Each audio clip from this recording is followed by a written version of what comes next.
Hola amigos, bienvenidos a mi canal. Hoy vamos a ver en el programa Ingeniería para Todos cómo funciona el propulsor de un cohete. Partimos de la cámara de combustión. Introducimos el elemento oxidante, normalmente oxígeno, líquido o presurizado. A continuación metemos el combustible. El combustible que puede ser hidrógeno, puede ser metano o puede ser queroseno. En el caso de SpaceX, se está empleando ahora queroseno tratado, oxidado, que le llaman RCO. Bien, en esta cámara, una vez que ocurre la combustión, sube la presión. Esta presión, como vemos, es una cámara cerrada, pero que tiene una apertura en esta dirección. ¿Qué va a provocar esto? Bueno, pues al ocurrir la combustión, la presión va a subir entre 100 y 200 bares, una presión enorme. Eso va a generar unas fuerzas que en las direcciones laterales de la cámara se van a compensar por la tercera ley de Newton. Sumatorio de fuerzas igual a cero. Pero, ¿qué va a pasar con la fuerza vertical? Que no se va a compensar, porque aquí no hay una pared que ejerce una presión de la misma intensidad y de dirección contraria. Por tanto, el cohete, esta fuerza, va a provocar un empuje del cohete ascendente. El chorro de gas va a salir en esta dirección. Nos quedamos, importante, con la sección transversal de la tobera a la salida. Y aquí vamos a tener una velocidad que vamos a ver una pequeña expresión para que veáis, lo importante es que veáis que hay una expresión final para cada uno de los conceptos que vamos a ver. La velocidad aquí es igual a raíz cuadrada de 2 por poder calorífico a presión constante del gas por la diferencia de temperaturas entre la temperatura que hay aquí en la cámara y la temperatura aquí. ¿De acuerdo? Esta diferencia de temperaturas nos genera una velocidad y tenemos una fuerza. Esta fuerza de aquí, ¿cómo la calculamos? Pues es, por un lado, el caudal másico de los gases multiplicado por la velocidad, es decir, esta cantidad de movimiento que tenemos provocado por los gases de escape, más la superficie transversal de la tobera y la diferencia de presiones. Presión a ambos lados de la tobera. Tenemos aquí PS y la P de ambiental. Entonces, tenemos aquí la PS, P ambiental. Bien, tener en cuenta que en el momento del despegue, la P ambiental es la del nivel del terreno sobre el que está el cohete antes de despegar. Mientras que en la última etapa, o sea, cuando ya ha llegado al espacio, esta P ambiental es cero, ¿vale? La presión del espacio. Vaya atmósfera, presión. Bueno, entonces, podríamos ahondar un poco más cómo es el comportamiento si vemos transversalmente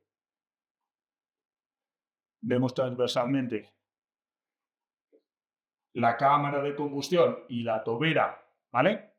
Y vemos, de alguna manera, representamos, por ejemplo, la presión, pues la presión dentro de la cámara es alta y conforme vamos avanzando en la tobera, pues va bajando.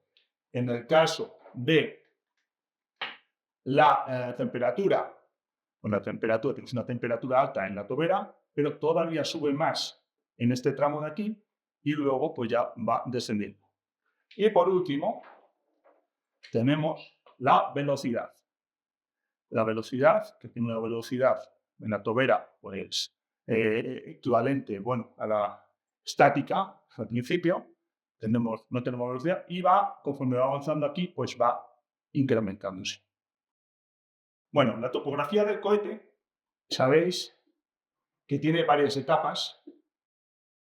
Bueno, normalmente la etapa 1 es la más grande, porque es la que tiene que hacer el esfuerzo inicial de despegue, cuando las condiciones son más desfavorables. Si veis, vamos a ver, para eso tenemos que introducir otra ecuación más, que va a ser la de velocidad del cohete,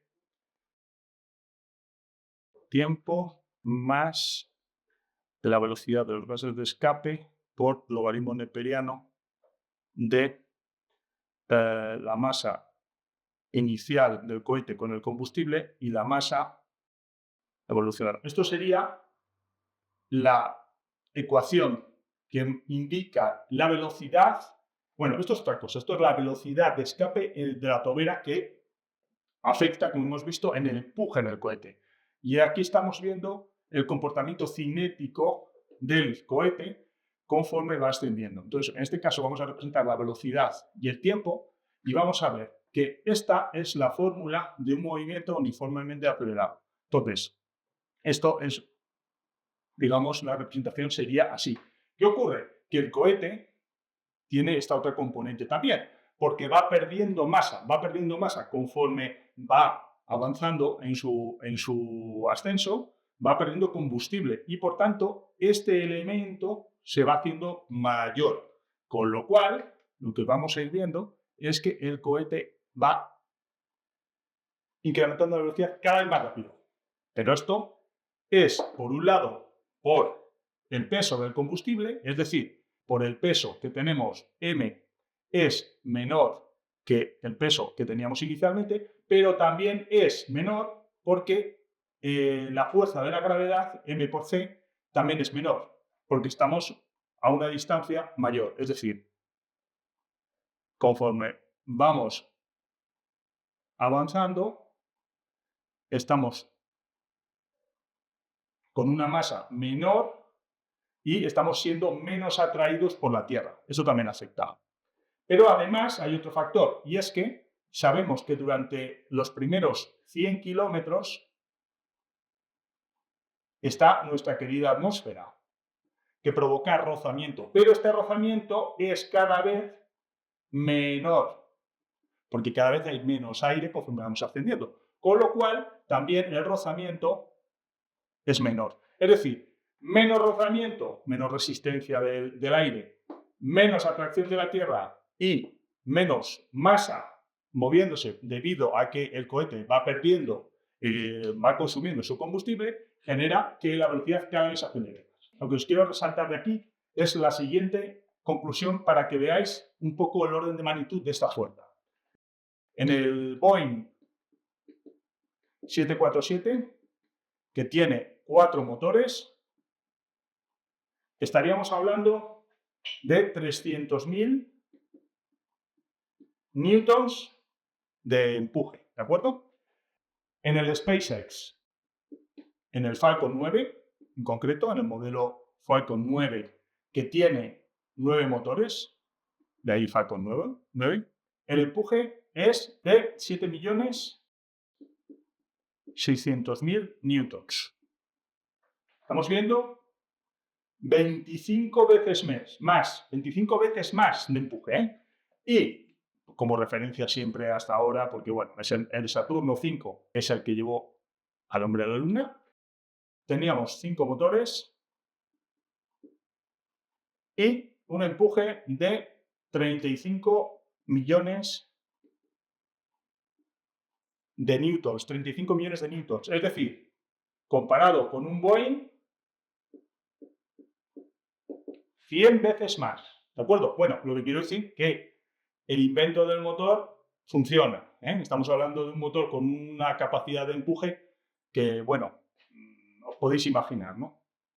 Y bueno, por terminar de rematar, etapa 1, etapa 2, normalmente en vuelo, digamos que el 70% o el 80% del combustible, si este cohete, digamos, tiene, en el caso del Saturno 5, 110 metros de altura, pues esto se llevaba ya pues aproximadamente la mitad, pongamos, 50 metros, ¿de acuerdo? Entonces, esto viene a durar en tiempo unos 60 segundos.